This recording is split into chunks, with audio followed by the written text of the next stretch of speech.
자, 안녕하세요. 지금 보시는 화면은 이제 구글 차트고요. 이번 시간에 구글부터 해가지고 몇 개 기업 차트랑 그다음에 코스피까지 한번 보도록 하겠습니다. 앞으로 빅테크 중에서 구글이 굉장히 중요하다고 생각을 하기 때문에 구글을 먼저 준비를 했고요. 최근에 발표된 이제 2분기 거장들의 포트폴리오에서 보면 드러켄 밀러가 1분기 때 전량 매도한 만큼의 이제 주식 수를 2분기 때 다시 매수했어요. 왜 그런 선택을 했는지는 뭐 정확히는 모르겠지만 1분기 때 만약에 거의 고점 부근에서 익절을 했을 경우에 2분기 때는 만약에 한 4월 달에 매수했다라고 하면은 좀 잘했다라고 볼 수 있을 것 같고, 그게 아니라 1분기 때 매도한 가격보다 더 비싼 가격으로 2분기에 매수했다라고 하면은 별로 좋은 선택이 아니겠죠. 왜냐면 지금 2분기 때 고점 찍고 나서 이번 3분기에 왔다 갔다 하다가 지금 좀 눌려있는 그런 상태죠. 이것도 사실은 그 아마존이 가이던스를 좀 긍정적으로 내놔가지고 그걸로 인해서 주가 상승이 나왔다가 약간 눌려있는 그런 상황이라서 구글의 자체적인 어떤 실적이나 힘만으로 지금 현재의 주가를 유지하고 있는 상태는 아니라고 볼 수 있죠. 그리고 3분기에 일본하고 미국의 환율 공조가 있었죠. 이게 사실상 환율 개입인데 뭐 여러 가지 뭐 이유가 있죠. 근데 뭐 그 저변에 깔려 있는 거는 사실상 채권 금리를 내리려는 목적이 있죠. 채권 금리를 내리게 되면 미국의 입장에서는 증시를 부양하는 효과도 있지만 미국 정부가 가지고 있는 이제 부채를 축소시키는 효과도 있죠. 물론 채권 금리 내린다고 해서 뭐 경제가 안정되거나 물가가 잡히는 건 아니지만, 근데 이제 그거를 좌시할 수는 없으니까 아마 그런 의도가 아닌가. 그리고 채권 금리를 낮춰야 AI 그 패권 전쟁에서 계속 투자를 좀 적극적으로 해나갈 수가 있죠.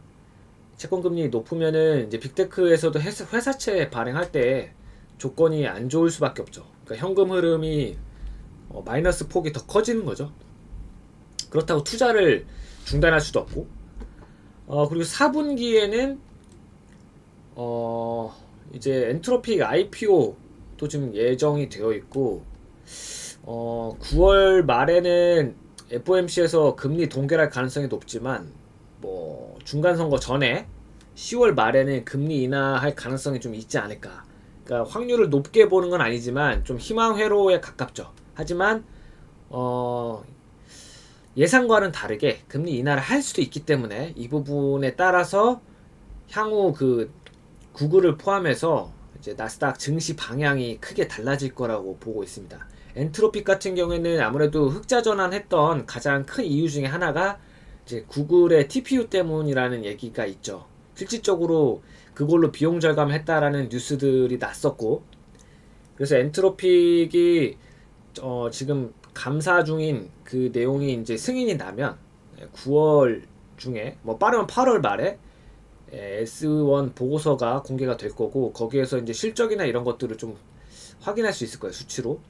그리고 상장하고 나서 또 실적 발표하게 되면은 그때 또 AI ROI를 조금 체크할 수 있는 그런 시간이 올 거고요. 그리고 4분기 때 이제 구글 또 실적 발표가 있을 거고, 그리고 FOMC 지나고 나서 중간 선거도 있을 거고. 그래서 중간 선거까지 사실 시간이 그렇게 많이 안 남았는데 이제 향후에 주가가 어떻게, 증시 방향이 어떻게 될지는 계속 지켜봐야 되는데, 아무래도 중간 선거 전까지는 증시 부양하지 않을까라는 측면이 더 강하죠. 그리고 중간 선거 이후에도 통계적으로 역사적으로 특정 기간 동안에는 계속 나스닥이 좋았었기 때문에 이번에도 그러지 않을까라는 기대감이 더 큽니다. 이런 기대감 속에서 만약에 금리 인상이 나온다라고 하면은 나스닥이 한번 부러질 수도 있겠죠.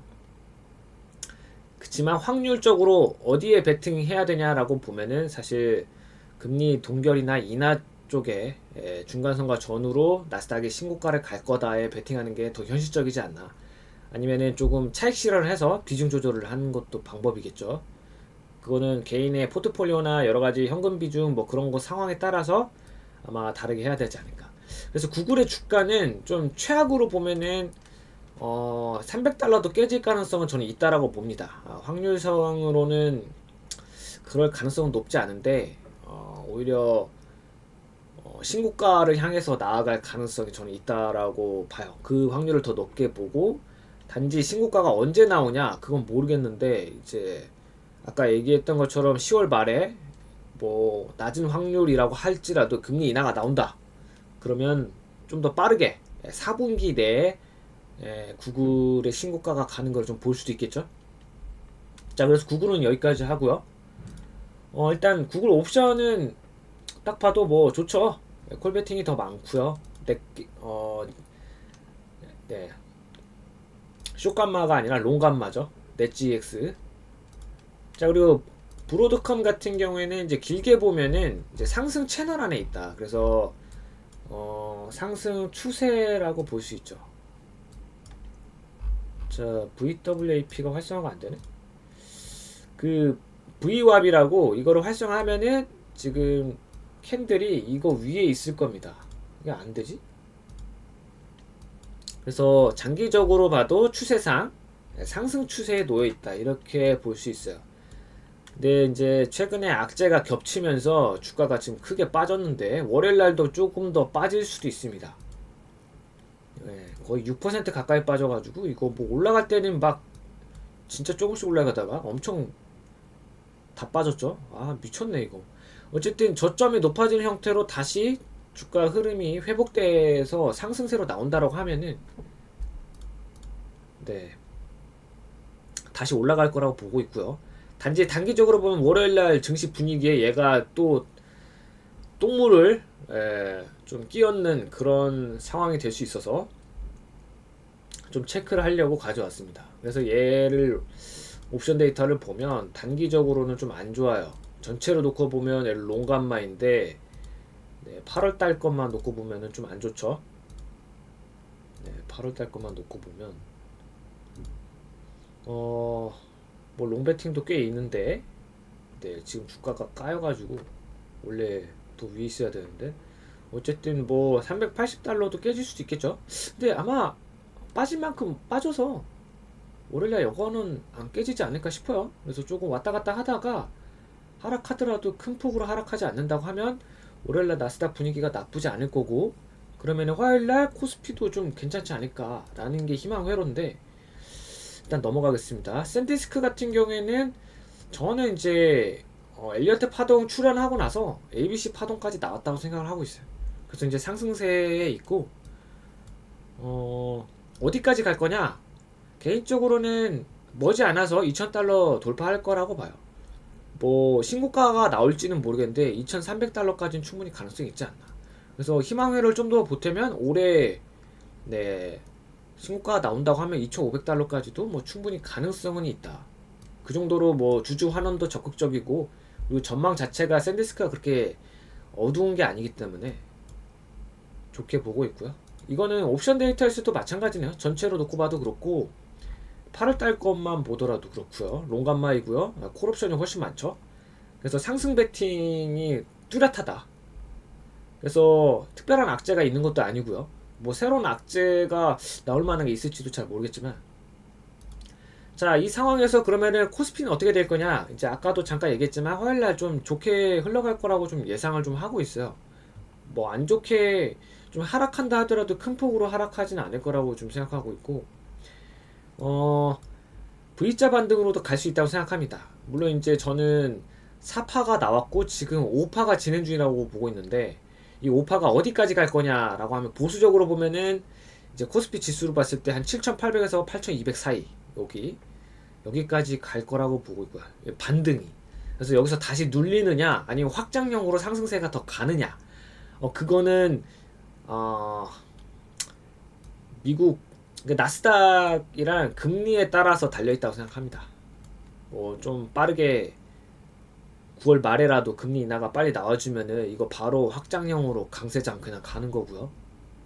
그게 아니라고 하면은 어떻게 흘러갈지는 다시 체크를 해봐야 되는데, 일단 제가 이거 그려놓은 화살표 주황색 이거는 희망회로입니다. 좀 높은 확률을 보면은 현실적으로 7800에서 8200 지수까지 가는 것도 상당히 좀 긍정적으로 봤을 때 얘기고, 거기서 한번 꺾일 가능성이 좀 있다. 그래서 그 전에 뭐 매물대가 쌓인 걸로 인해서 7000 초반에서 꺾일 수도 있고요. 그래서 계속 체크를 해야 되는데, 아직 장중에 7000 찍었다가 눌렸기 때문에 좀 더 지켜봐야 되고, 대신에 이제 일봉상 봤을 때 4연속으로 이렇게 양봉이 나온 적이 흔치가 않죠. 강세장일 때만 나왔어요. 지금 과거 올해 것만 놓고 봐더라도 여기 뭐 여기, 그러니까 3연속으로 나온 게 그렇게 많지 않았다. 예, 중간중간에 양봉과 음봉을 번갈아 가면서 나온 적이 더 많고, 그래서 굉장히 지금 강하게 올라오고 있다라는 거죠. 선물은 더 심하고요. 야선이랑 합쳐서 보면 4연속으로 양봉이 나왔는데, 물론 이제 그저께는 음봉 마감했지만, 뭐 음봉 마감하더라도 살짝 빠졌죠. 거의 뭐 브로드컴이 똥을 끼얹어서 뭐 그런 건데. 그리고 이격으로 봤을 때 일봉상 단기적으로 지금 좀 높아진 편이죠. 그래서 7100 정도 되면은 단기적으로는 과매수 구간에 진입을 합니다. 거기서 그래서 한번 조정 살짝 거쳤다가 주봉으로 보면은 이제 과매도 구간을 벗어나는 형태라, 그래서 조금 중기적으로 봤을 때 어쨌든 이 5파 8100까지는 현실적으로 조금 기대해봐도 된다라고 다시 말씀을 드리고요. 물론 무조건 이렇게 되는 건 아니겠지만, 좀 희망 회로를 돌려서 금리 인하만 좀 나온다면, 올해 안으로도 전고점 돌파가 가능하지 않을까. 심지어는 올해 돌파할 수도 있고요. 아니면 여기 찍고 내년 1분기에 돌파할 수도 있고, 뭐 정확히 알 수는 없지만, 근데 모두가 예상하는 거는 금리 인하 없을 거다로 예상하고 있기 때문에 그 예상을 깨고 금리 인하가 나와버리면 가능하죠. 누가 뭐 알겠어요? 금리 인하 나오면 뭐 유동성이 뭐 넘쳐나는데 나스닥만 미친듯이 올라갈 수는 없겠죠. 예, 그 세계에서 돈 제일 잘 버는 기업이 우리나라에 있는데. 자, 그래서 여기까지 하고요. 중간중간에 이제 매일 다음날 전망은 파생 데이터 뭐 체크해가지고 쇼츠로 계속 올리도록 하겠습니다. 감사합니다.